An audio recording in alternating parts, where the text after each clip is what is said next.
Hello, Maureen, and welcome to Online Campus School. So my name is MD Diallo. So here at Online Campus School, we love to promote great talents and great skills like yourself. And yeah, so tell us more about yourself. Great. Well, thank you for having me, MD. I'm happy to be here. My name is Maureen Hasher, and just a little bit about me.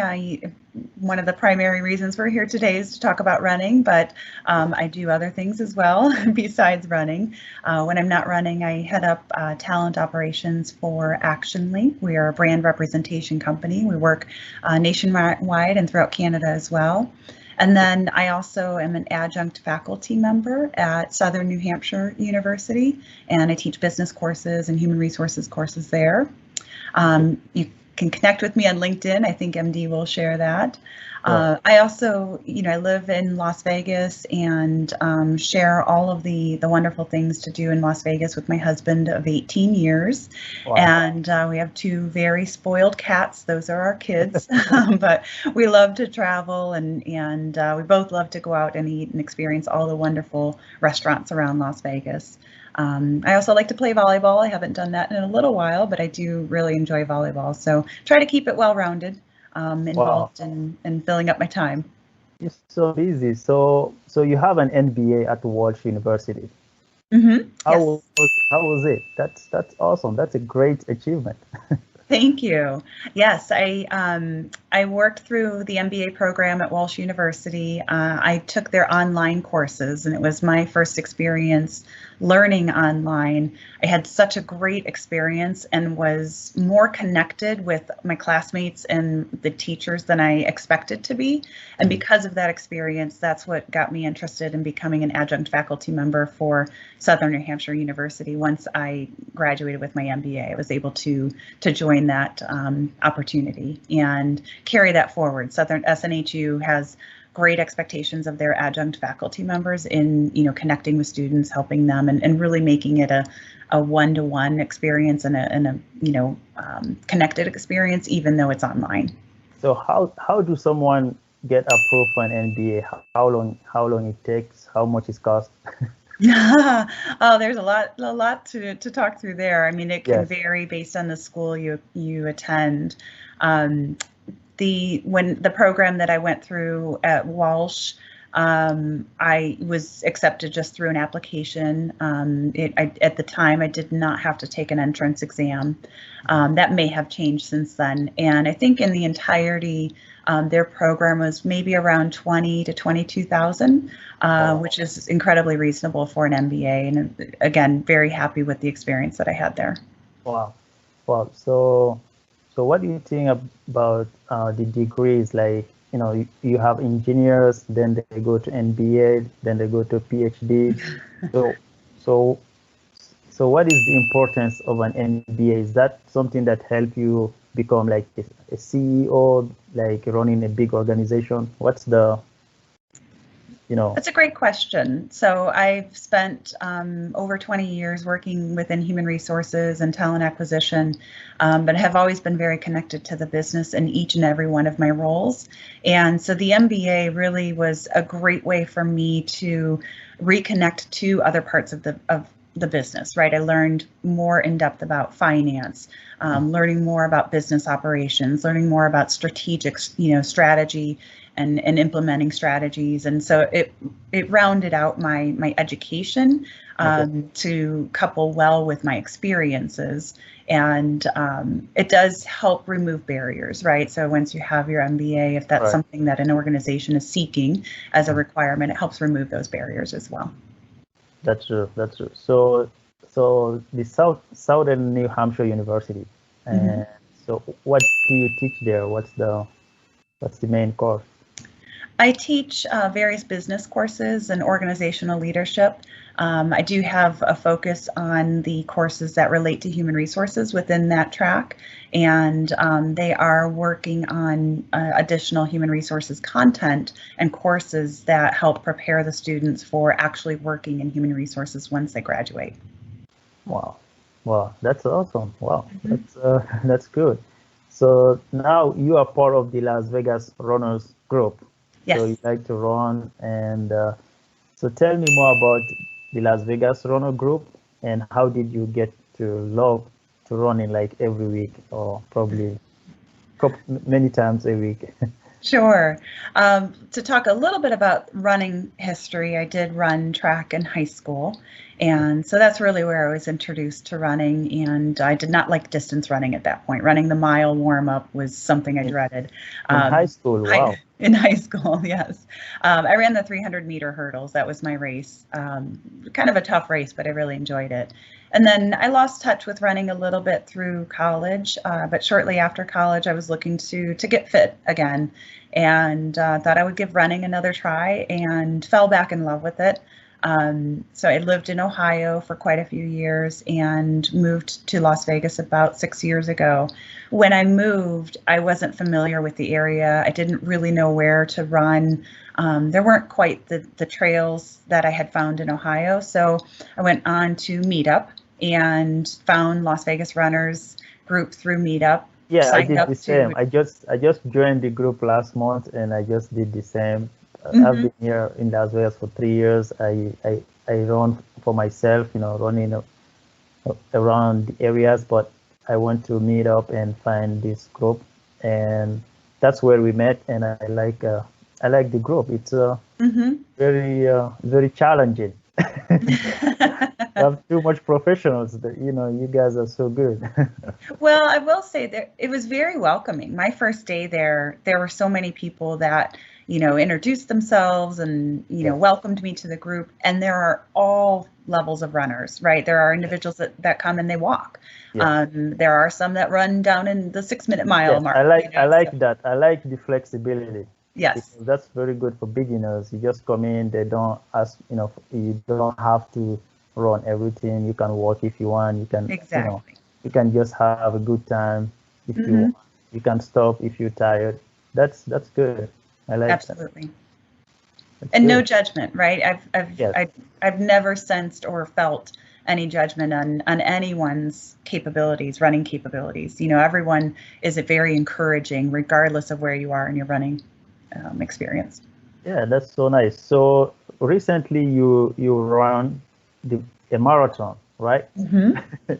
So you went to the Boston Marathon, and so can you share your personal experience with us?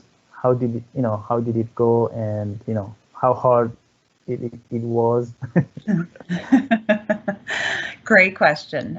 It was such an incredible experience. I imagined what it would be like, but it just exceeded everything I could have thought about or expected. And I think it hit me when we were downtown and I went to pick up my bib and go through the expo. And I think that's when it dawned on me. There were so many Boston colored shirts and jackets running around town, and everyone, just, kind of giving you that nod of, you're here to run this. This is amazing, right? And that's when it really sunk in how big of a deal that was. Right. I think I didn't think about it as much going into it because I didn't want to create too much anxiety about it. But it sunk in when I was there. So it was exciting, more emotional than I thought it would be. And the race itself, there were people the entire 26.2 miles. There was maybe a 1/10 of a mile where there weren't many crowds on either side. That was it, along the entire course. And screaming and yelling and cheering and, just, it was such a neat experience. Around mile 19, I had been smiling so much that I knew my cheeks were sore, more so than my legs at that point, I think. And I couldn't even smile properly because it was such a neat experience the entire time. I was just soaking it all in. They do an incredible job of making runners feel special and encouraged and supported there. Wow, that's nice. So 26 miles. Yes. Point two. Don't forget the point two. That's the hardest part. 26.2. I agree. 26.2. Oh my God. How long does it take? Like, how can you prep yourself for 26 miles? Like, does it take 1 year, 2 years, 5 years? So let's yeah. Sure. So the training plan, there are individuals that will do a couch to marathon plan, right? You don't have to have run for years to accomplish a marathon. And you can do a marathon in a variety of ways that you want to complete that marathon, right? Maybe you just want to finish it. Maybe you want to finish within a certain time. So all of that will really dictate what kind of training you put into it in preparation. Because I had been running pretty regularly, I then worked in a 4-month or 16-week training plan that, increased my mileage, but also worked in speed work because I did have a goal of wanting to requalify for Boston at Boston. And so I knew I needed to work on my speed and endurance, and the training plan helped. There was a variety of runs, long distance runs at a slower pace, very intense speed work to really push your muscles and your cardio. And all of that balances to prepare you. And then nutrition and, figuring out fueling during the race. That's pretty important, because if you don't try that out, you don't know what your stomach will respond to. But you do need fuel during the race. You burn through all of your calories, within the race. So you need to refuel as you're running. Wow. So 16 weeks. Mm-hmm. That's a speedy training program, right? Like. It's 4 months of very early mornings, yes. And then how do you requalify? Do you have to be in certain position to be qualified for next year? You compete against a time for your age group. And so for Boston and New York is the same way, and several other races, that you have to achieve a finish time that is, under your qualifying time. So for example, my Boston qualifying time is 3 hours and 50 minutes. Okay. And so I needed to achieve a time under that. And my Boston finishing time was 3 hours and 38 minutes and 48 seconds. Wow. So you need to finish. So I did achieve the qualifying. Nice. Congratulations. Nice. Thank you. So you need to finish the 26.2 miles in 3 hours and 38 minutes. Mm-hmm. Wow. Well, 3 hours and 50, but yes, that's a lot. That's a lot. Yeah. That's a lot. So let's say someone like me, or someone is a beginner. He never run, like you said, from couch to running. You just, you want to start running, because I like the competition idea, the challenge, because that helps you challenge yourself. Yes. And if you have a goal, instead of just running every day, you get bored, you get tired. But if you have a goal, you say, okay, I'm doing this to go run a half marathon. I'm doing this to run a marathon.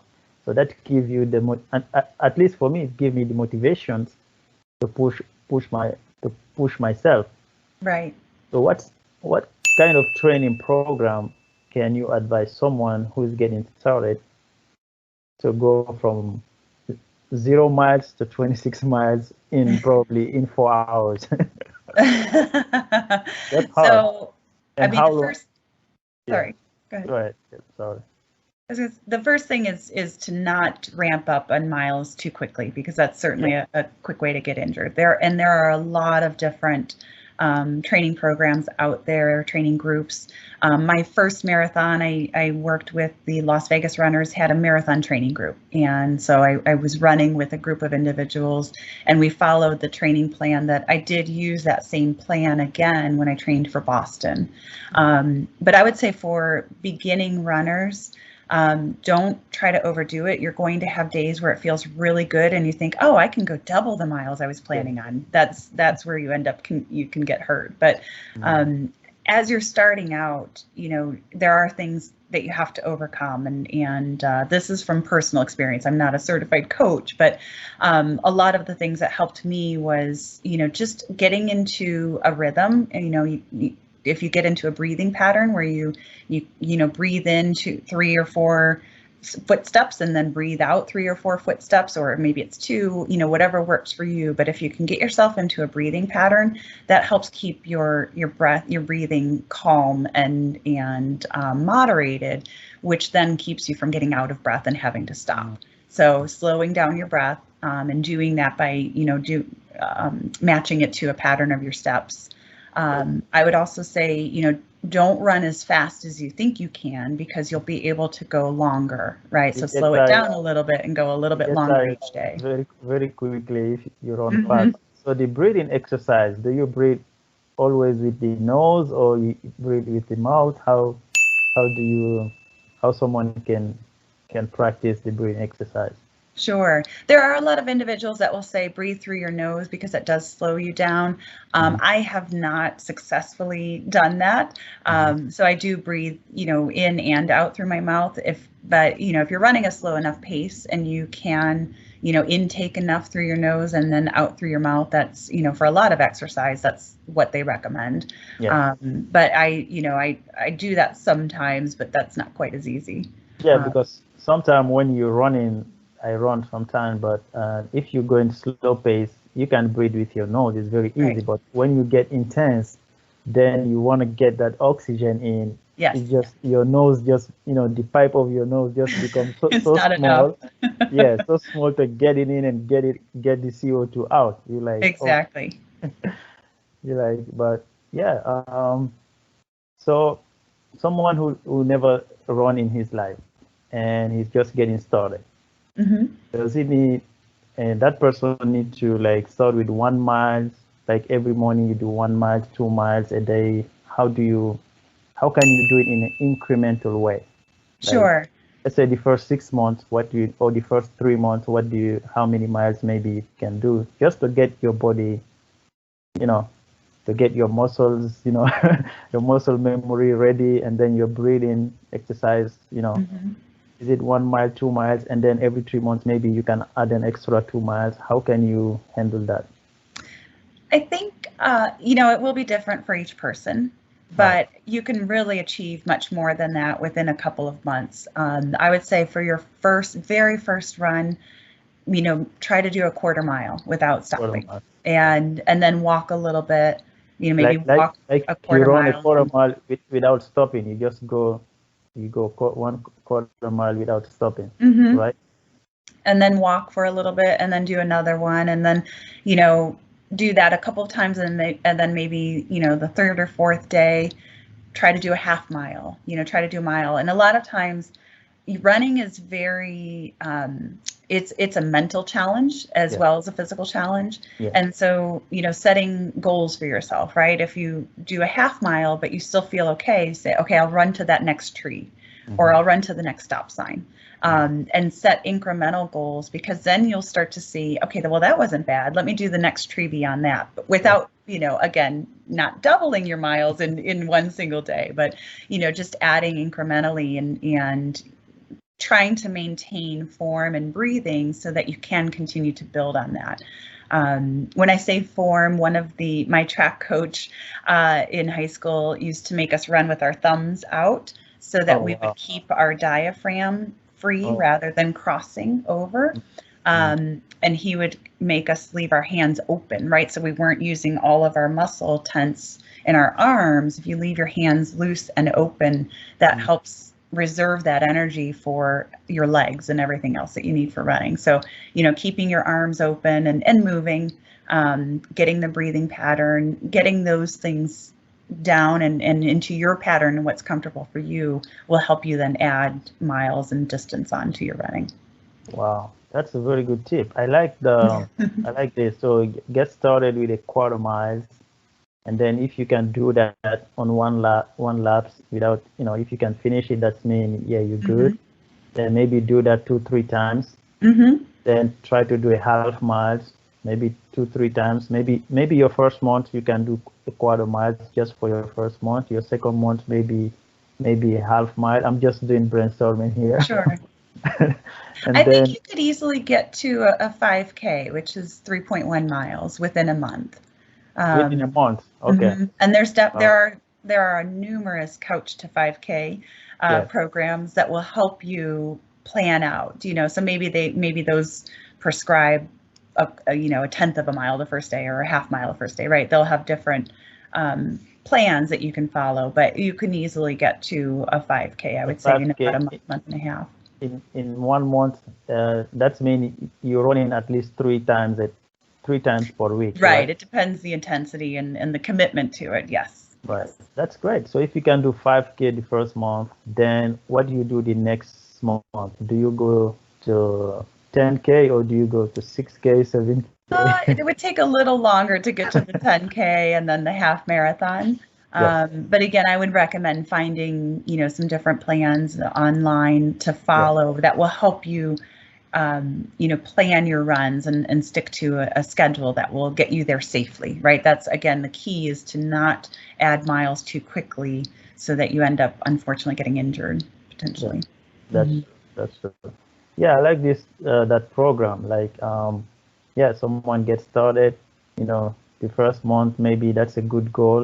Let's say you're trying to hit 5K for your first month or your first 2 months.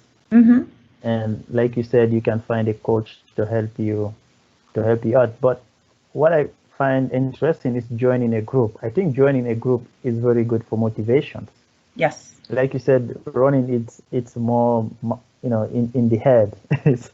So if you have a group, at least for me, it works for me because it gives me motivation. Even I'm behind, but at least I say, okay, if they can do it, I can do it. Or I can see someone else. I say, okay, if he can do it, or if she can do it, I can do it.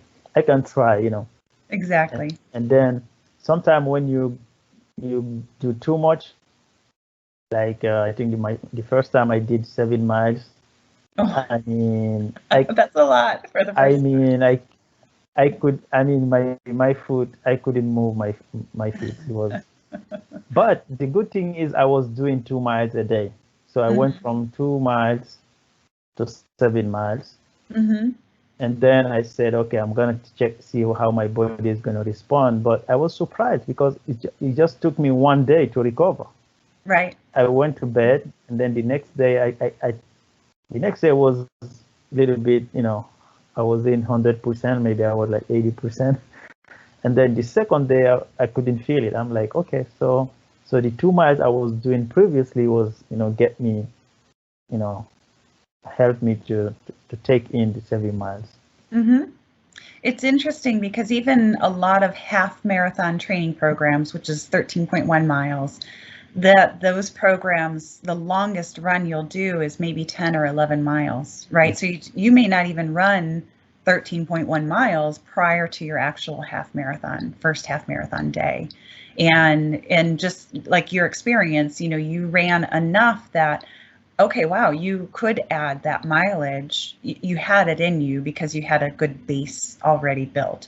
Right. Marathon training programs, a lot of them will only take you up to maybe 20 or 21, maybe 22 miles, right, instead of the full 26. So even in the training plans, you don't run the full race prior to race day, interestingly enough. Wow. So what is the importance of running for the human body, like for the general health of our body? Like, I know I'm not a doctor, probably it just just a general idea of of running for our health. So Sure. maybe for people, I don't know, let me just put it that way. Sure. And I'm not a doctor either, but there are so many benefits of running. And for me personally, what I experience, I love to eat. I mentioned that as we got started. And for me, because I enjoy running and run regularly through the week, it allows me to make some eating choices that perhaps I couldn't otherwise and still be able to wear the jeans I want to wear, right? So there is that component of it. But what I really enjoy is, the achievement, right? You're running against your own times, trying to improve upon times. It's that sense of achievement and realizing what your body can do, and if you push, and if you try and add a little bit more and push through the barriers of what you think you can or cannot do. Right. It's that personal achievement that I really enjoy. It also clears my mind. For me, It is a great stress reliever. I get done with a run and I feel like I can solve all of the world's problems, right? So, it's there's so many, mental and physical benefits to it. It's not for everyone. I mean, running is harder on the joints than other, bicycling or swimming. But if you get the right shoes and you get your form right, you really can run as a regular form of exercise and still, maintain a healthy body and bones. I agree with you. I think, I didn't think it that way. That's a very good point. Like, running is good for mental health. That's a good line. That's a good point, because anytime I run, like you said, if I get up in the morning, that day I didn't run, I feel okay. But when you go to run, like you do 1, 2 miles, you come back, you take a shower, I just feel like you said, your brain just works better, and Right. yeah, it helps you release the stress. That's a good point, and I don't know why we just went through a global pandemic, 2020 with the COVID-19 and all of that, and I just don't understand why no one is talking about building our own immunity, like Right. like everyone is talking about treatment, like, okay, let's treat people, let's give them the vaccine, all of that is good, we are all double vax, we all get the treatment, that's good, but no one is talking about the underlying conditions, the Right. health. How do you build a strong human body? How do you build a strong immune system? I just think we waste a very good momentum this year where we could teach people how to how to exercise. Right. It doesn't matter if you do 1 mile or 5K or 26. Just build something inside your body to help you fight fight any disease, any the next pandemic, the next whatever is coming on our way. Right. The best thing you can do is to get your body in a good fight. Give yourself a chance. Exactly. I don't know why, all the doctors I hear talking on the television, no one mentioned exercising. Just wash your hands, 6 feet apart, get vaccinated, get the treatment. Everything is about products. Nothing. It's about human being. How to build that human being. I don't know why is that. What we have within ourselves to fight Yes. that. Right. Yeah. Yes. And I think, getting rid of the stress. So when I talk about, and you mentioned how you feel after a run, that's a true physiological, of what happens in your body, right? Because you build up stress and you go back to the days of fight or flight, right? There's a response, and when your body is stressed, regardless, it's not a bear that's coming at you, right? As it maybe was, many years ago, but there are other stressors, and it has the same effect on your body. You're rigid, your core, your blood flow goes to your core to prepare you for a fight or flight. And if you don't give your body that fight or flight, which running, is literally flight, right? If you don't create that release, that stress just stays and it eats away at you. And so it mentally makes you feel great, but it truly helps, dissolve that stress throughout your entire body. Even if you don't realize what it's doing to you physically, it helps to give yourself that fight or flight actual response. And running does that. Any exercise can do that. And that's why your body relaxes and you feel better, mind and body, after exercising or running. Yeah. So yes. So I like what you said. I just don't understand why. I don't know if you can comment on that. Why we don't have a national priority of of building our immune system. Why no one is talking about it? Not why the government don't talk about it. Why all these doctors, no one, the media, no one talks about it. Why is that? Why we don't? We have a global pandemic. We have the WHO, World Health Organization, who can say, hey, we recommend everyone to walk or run 1 mile a day, something like that, or or just do push-ups, or right. They don't have to require or to mandate anything. They just can say something about it. Hey, this is a global pandemic. We want you to exercise, to build your immune system. Why no one is talking about it? And I think I've seen commercials and programs about moving, but you're right. I mean, it's the more difficult answer, right? It takes commitment, it takes time, and so it's a little bit more of a committed, response and approach, but certainly a healthy one. Yes, we know that people who are the more you have underlying condition, the more, this is going to give you a hard time. Right. And how, and they talk about diabetes, and, blood pressure, all of these stuff. So, and why they don't talk about drinking more water? We are not, Right. we don't tell, we can, everyone can eat whatever they want. It's not a problem of having all of the things people drink, soda, all of that. I'm not against, all of that is good, but we can just mention a little bit, drink more water. Right. Just say it, just one phrase. Hey, okay, you're doing all of that, but can you drink more water? One extra glass, exactly. Exactly, one extra glass per day, 2 extra glass, so you can balance a little bit. But and so about running and weight loss, is that any correlation between running and losing weight, or is hard to do? Certainly, and that was part of why I had gotten back into running. I wasn't happy with, where I was from a weight standpoint, and it was one of the quickest ways to achieve what I wanted to. Not everyone realizes, weight loss in running, and it can depend on a lot of different things. I did, and certainly through marathon training, and when you're running, 40 to 50 miles a week, you're burning through quite a few calories, which does create weight loss. But that's not, for some people, it's sustainable. I can't sustain that kind of mileage per week. Or maybe I don't want to. I could, but certainly it's a great, it burns a lot of calories, so it can be a great addition to healthy eating and strength training. Strength training is important to keep all of your muscles strong enough to support you running, and so that combination certainly will help if somebody's interested in losing weight, right? If that's the goal, those three combined will certainly help achieve that. So why sometimes I can see people, they running 5K every week or 5K per month, and they're not losing weight. Why is that?